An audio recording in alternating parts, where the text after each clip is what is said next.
Hello everyone, कैसे हैं आप सब। देखिए, इस समय जो भारत और चीन के बीच में आपसी सहमति हुई है कि वो मतलब जो पूर्व स्थिति है उसे बाहर करने की प्रक्रिया में काम जारी करने वाले हैं। तो इसी संदर्भ में भारत के जो आर्मी चीफ हैं मनोज पांडे, वो जो है लद्दाख गए हैं, लद्दाख जा रहे हैं। भारत चीन के बीच जो गोगरा हॉट स्प्रिंग्स में जो अलगाव प्रक्रिया जारी है। तो भारत और चीन अब गोगरा हिट स्प्रिंग्स PP-15 क्षेत्र से सैनिकों की वापसी पर सहमत हो गए हैं। समझौते के अनुसार इस क्षेत्र में विघटन प्रक्रिया 8 सितंबर को 8:30 बजे शुरू हुई थी और 12 सितंबर 2022 तक पूरी हो जाएगी। तो देखिए, लद्दाख दौरे पर सेना प्रमुख जनरल मनोज पांडे हैं। तो वास्तविक जो LAC है, LAC पर कुछ क्षेत्रों से भारत और चीन के सैनिकों की वापसी प्रक्रिया के बीच सेना प्रमुख जनरल मनोज पांडे शनिवार को लद्दाख जा रहे हैं। विदेश मंत्रालय ने शुक्रवार को कहा कि दोनों पक्षों के बीच लद्दाख में LAC की गोगरा हॉट स्प्रिंग्स PP-15 क्षेत्र में अस्थायी ढांचे बनाए गए हैं और अन्य जो बेसिक इंफ्रास्ट्रक्चर बनाए गए थे उन्हें नष्ट करने और उन्हें एक दूसरे के द्वारा सत्यापित करने पर सहमति बनी है। वहीं जो गोगरा हॉट स्प्रिंग इलाके के पेट्रोलिंग पॉइंट 15 से भारतीय और चीनी सेना ने गुरुवार को समन्वित और योजनाबद्ध तरीके से प्लान करना शुरू कर दिया है। विदेश मंत्रालय के जो प्रवक्ता अरिंदम बागची, उन्होंने कहा कि क्षेत्र में अलगाव की प्रक्रिया सोमवार तक पूरी कर ली जाएगी। चीनी सेना ने यह पुष्टि भी की है कि चीन और भारत के सैनिकों ने पूर्वी लद्दाख में पेट्रोलिंग पॉइंट 15 से निकलना प्रारंभ कर दिया। तो गोगरा हॉट स्प्रिंग्स में भारत और चीन के बीच जो अलगाव प्रक्रिया जारी है। LAC पर जो द्विपक्षीय मतलब शांति द्विपक्षीय संबंधों के कारण समग्र विकास के लिए महत्वपूर्ण है और गतिरोध को हल करने के लिए दोनों सेनाओं ने जो है कोर कमांडर स्तर की 16वीं दौर की बातचीत की है।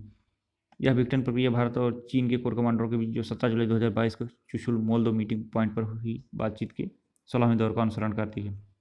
इस वार्ता के बाद दोनों पक्षों ने LAC से जुड़े विभिन्न प्रसंग जो मुद्दे थे उनको हल करने के लिए नियमित संपर्क बनाए रखा था।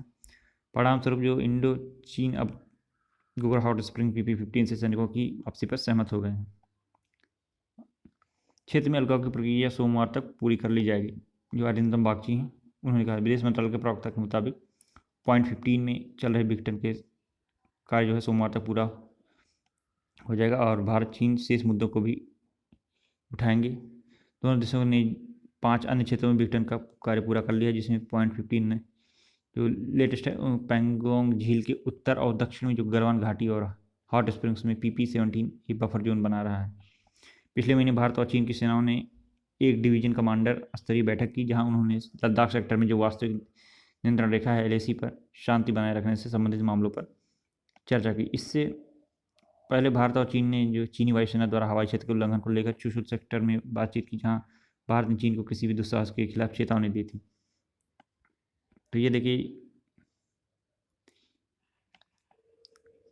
भारत ना ड्रैगन के लिए जो है LAC पर यदि चीन जो है कोई हरकत करता है तो उसके लिए इजरायली ने को जो LMG है लाइट मशीन गन और US से लिए गए M777 जो हवित्जर है उसे तैनात कर दिया। इसके अतिरिक्त जो है UAV भी बहुत सारे तैनात किए हैं। तो भारतीय सेना ने चीन पर निगरानी के लिए उसकी किसी भी हरकत का मुंहतोड़ जवाब देने के लिए जो है जोरदार तैयारी प्रारंभ कर दी है। आपको बता दें कि सेना की क्षमता बढ़ाने के लिए इजरायली नेगेव LMG और US M777 के साथ साथ जो है UAV ड्रोन्स को तैनात कर दिया गया है। LAC पर सेना की लड़ाकू क्षमता को बढ़ाने के लिए जो है अब विभिन्न प्रकार के जो हेलीपैड, बहुत सारी संख्या में हेलीपैड बनाए जा रहे हैं, जिससे कि तेज़ी से जो है सामानों को जो है ट्रांसपोर्ट किया जा सके। चीनूक हेलीकॉप्टर है US के द्वारा भी लिया गया था, उसे जो है यहाँ पर इस हेलीपैड पर उतारा जाएगा सामानों के साथ, जिससे कि कम समय की सूचना पर भी भारी सैन्य उपकरणों को भी एयरलिफ्ट किया जा सके। इसके अतिरिक्त जो सेना के वरिष्ठ अधिकारियों ने कहा कि सेना ने पूर्वी अरुणाचल प्रदेश में जो LAC पर अपनी क्षमता को काफ़ी ज़्यादा बढ़ाया है। पिछले साल से नए हथियारों और उपकरणों की एक सीरीज को शामिल किया गया है, जिसमें Israeli Negev light machine gun LMG, M777 ultra light machine का हवित्जर, आपको बताने की बहुत सारे ड्रोन, चाहे वो हेरॉन हो, MQ-9B हो या फिर हमारे भी जो अपनी ड्रोन है वो भी, सभी के कई वर्जन मतलब कई वेरिएंट के ड्रोन्स को वहाँ पर तैनात किया हुआ है।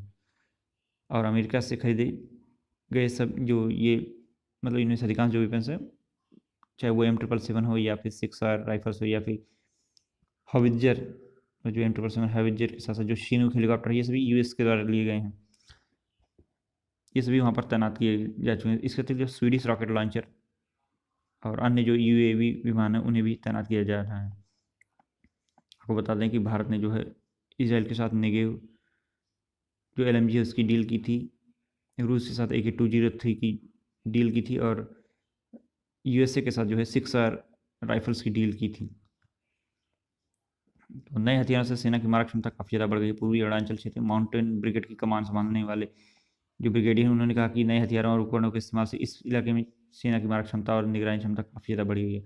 उन्होंने कहा कि इस इलाके में जो बेसिक इंफ्रास्ट्रक्चर निर्माण उन्हें नए सिरे से उन पर फोकस किया जा रहा है, जिससे कि सीमाओं तक सड़कों और ट्रैक का निर्माण जल्दी से हो सके। और चिनूक हैवी लिफ्ट हेलीकॉप्टरों के लिए जो है अग्रिम मोर्चों पर जो है हेलीपैड का निर्माण, इसके अतिरिक्त जो है ऑप्टिकल फाइबर केबल्स बिछाए जा रहे हैं और सैटेलाइट टर्मिनलों की स्थापना की जा रही है। ऑप्टिकल बिछाने के साथ संचार की जो बेसिक इंफ्रास्ट्रक्चर उनको मजबूत करना है। ये देखिए, ये है अपाची, ये भारत का लाइट कॉम्बैट जो हेलीकॉप्टर है वो ये।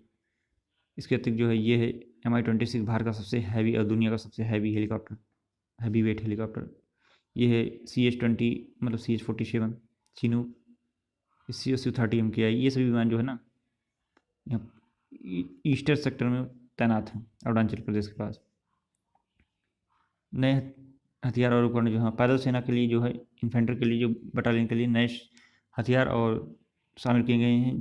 इनमें इजराइल की नेगेव LMG और अमेरिका की जो 6R राइफल हैं। Negev 5.56 × 45 mm NATO light machine gun है। ये सेना की मौजूदा जो इंसास LMG की जगह लेगी। भारत ने मार्च 2020 में फास्ट ट्रैक प्रोक्योरमेंट रूट के जरिए 16,497 नेगेव LMG का ऑर्डर दिया था। आपको बता दें कि US 6R राइफल सेना द्वारा इस्तेमाल की जा रही इंसास राइफलों की जगह लेगी। सेना ने जो उच्च गतिशीलता वाली M777 हल्की तोपों की एक बड़ी संख्या भी ली हुई है, जो जिनकी जो है 145 के करीब में जो है US से खरीदा गया था। US के जो BAE सिस्टम है, BAE सिस्टम, उनसे खरीदा गया था।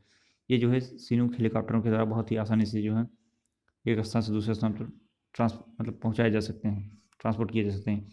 इस इलाके के साथ साथ पूर्वी लद्दाख में भी LAC पर भारत की मारक क्षमता काफ़ी ज़्यादा बढ़ गई है। 155 mm की 39 जो कलीबर टॉड आर्टिलरी गन को चिनूक हेलीकॉप्टरों से कम समय की सूचना पर भी एयरलिफ्ट किया जा सकता है और तेजी से सीमाओं पर तैनात किया जा सकता है। आपको बता दें रिकॉन्सियंस और सर्विलांस के लिए बहुत टो के लिए जो है कई UAV भी तैनात किए गए हैं। LAC के किनारे विभिन्न प्रकार के जो हेलीपैड काफ़ी तेज़ी से बनाए जा रहे हैं। तो सेना ने कई प्रकार के जो विभिन्न वेरिएंट के जो है UAV जो है तैनात किए हुए हैं। इसके अतिरिक्त जो आर्म्ड UAV भी तैनात किया जा रहा है वहाँ पे, जो LAC की ऊंचाई की जगहों की खुफिया निगरानी टोही भूमिकाओं के लिए जो है सामरिक ड्रोन है।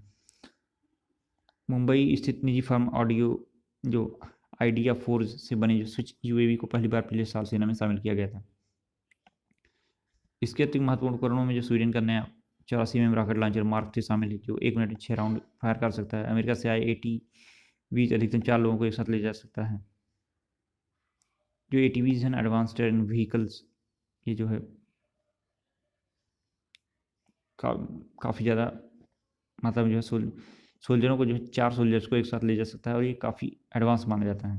अधिकारियों ने कहा कि अग्रिम ठिकानों पर बड़ी संख्या में विशेष रूप से चिनूक हेलीकॉप्टरों के लिए हेलीपैड बनाए जाएंगे और अटैक हेलीकॉप्टर्स के लिए, जो सीमा पर एक छोटी सूचना पर भी भारी सैन्य उपकरणों को बड़ी संख्या में हवाई रास्ते से ले जा सकेंगे और अग्रिम चौकियों तक जो है सप्लाई को सुनिश्चित कर पाएंगे। तो इस प्रकार से हम देखेंगे कि भारत और चीन के मध्य में जो ये